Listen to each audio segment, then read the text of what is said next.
Hey everyone, Chris here, and welcome to my channel. For today's 5 on Friday, I'm going to bring you my top 5 books of January. So this is going to be a new series on my channel where I talk to you about 5 of my favorite books that I read each month. There is a caveat. I won't be including any 5-star predictions or seasonal covers in these videos because they're going to be getting their own dedicated vlogs. And I thought this would be a fun way to highlight some of the other books I read. I got really burnt out doing recent reads because I would be doing a vlog where I was talking about the books I read that week, and then I would be doing a recent reads where I was talking about the books I read that week, and I just felt very repetitive. And while I know there are some people who prefer vlogs and there are some people who prefer stuff like recent reads, it just felt very repetitive to me, so I wasn't enjoying it and I was dreading putting out that content.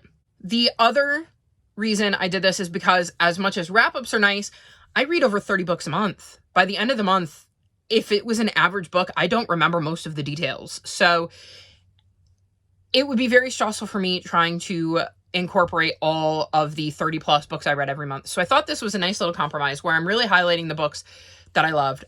One other caveat that I almost forgot, I'm not including rereads.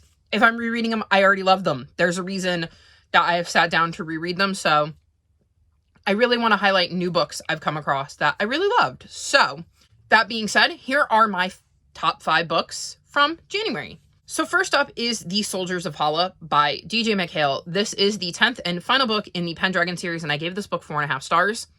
In this series, we're following a young boy named Bobby Pendragon, and his Uncle Press comes to him one day and says, "I need your help. Will you come help me?"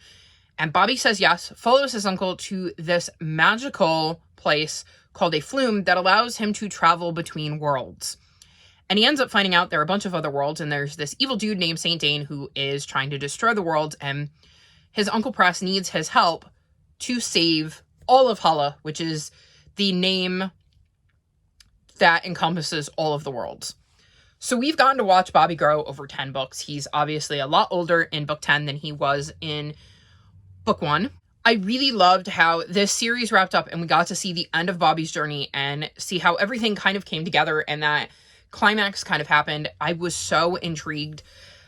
Most of the series was a reread for me, but this definitely wasn't. I have never, ever read the end of this book before. It is memorable enough that I absolutely would remember it. It is also a very divisive ending. I've heard that some people really love the ending and other people don't. For me, it worked really, really well. I love the way the story wrapped up, and it was just a brilliant end to the series, and I'm kicking myself for not having read it years ago. The second book on my list is The Lost Whale by Hannah Gold. I also gave this book 4.5 stars. This is a middle grade contemporary that follows a young boy named Rio, whose mom ends up checking herself into a mental hospital, and they live in London, and it's just him and his mom, and he gets sent to live with his maternal grandmother in California. He really doesn't know much about her. He doesn't understand what is going on with his mom, but he ends up finding out that when his mom was young, she was really into whales, one specifically. And he ends up seeing that whale and thinking if he can just really make a connection with this whale, he can somehow fix his mom. I really enjoyed this book and seeing how Rio's mom's mental illness really affected him and how responsible he felt for taking care of her because it was just him and his mom. And seeing him work through all of his feelings with what was going on with his mom and his relationship with his grandmother and the way everything was being held. I love getting to learn more about the whales because this is very much based, in fact, in the way the environment and the way humans track whales and things we are doing to the environment that are not so great for whales. And it really takes a look at the conservation efforts and trying to protect the whales and the issues they're facing due to human pollution and stuff like that. So I love that it was quite informative. I liked seeing Rio bond with these whales and find a love and an outlet for some of his feelings. It was just a really good look at how mental health can affect more than just the person who is struggling with their mental health. And it, like I said, it was a really good look at whales and what they face. So I really, really enjoyed this book. The next book I'm going to mention is Royal Assassin by Robin Hobb. I gave this book 4.5 stars. This is the second book in the Farseer trilogy. And in this trilogy, we're following Fitz, who is the bastard son of the prince and gets trained to be an assassin by the king. I really enjoyed this second book in Fitz's journey. It was fascinating watching his story and seeing the developments that played out in this one, especially considering in the first book I grew really, really attached to him. There were lots of twists and turns in this book that I wasn't expecting, and it really left off in a place that kind of came out of nowhere for me and made me very much want to just chuck my TBR out the window and pick up book 3. I am loving this series far more than I thought I would, and I'm looking forward to continuing on with Fitz's story. The 4th book on my list is The Bullet That Missed by Richard Osman. This is the 3rd book in the Thursday Murder Club series, and I gave this book 4.5 stars. In this series, we follow a group of 4 septuagenarians who kind of solve crimes. They look at cold cases, and in this one, it's no exception. There's also a lot of other moving parts. They've drawn people into their kind of club in each of the books, and this book also happens to have that. They meet people that kind of get drawn into their little group as they try to solve this cold case. If memory serves, it involves a news reporter, and it is very, very intriguing to see how they kind of put the pieces together. They're also quite the cast of characters. Ron, Joyce, Elizabeth, and Ibrahim are very, very different people, and they have very distinct personalities.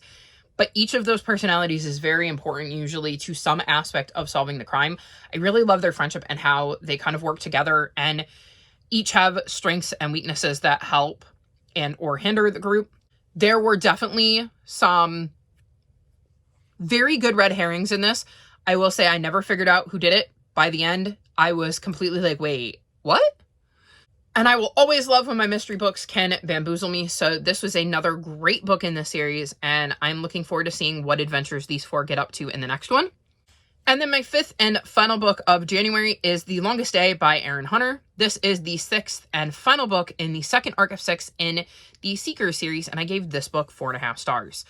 So in both arcs, we are following a black bear, a brown bear, and a polar bear who are kind of out to save the wild in the first arc, and in the 2nd arc, we continue to follow them along on their journey.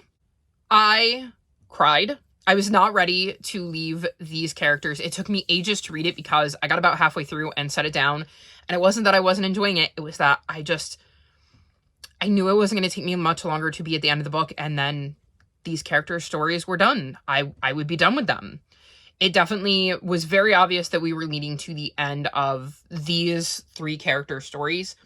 As far as I know, there's no other books in the Seeker series that go past this. There's a couple of mangas, but there's no, like,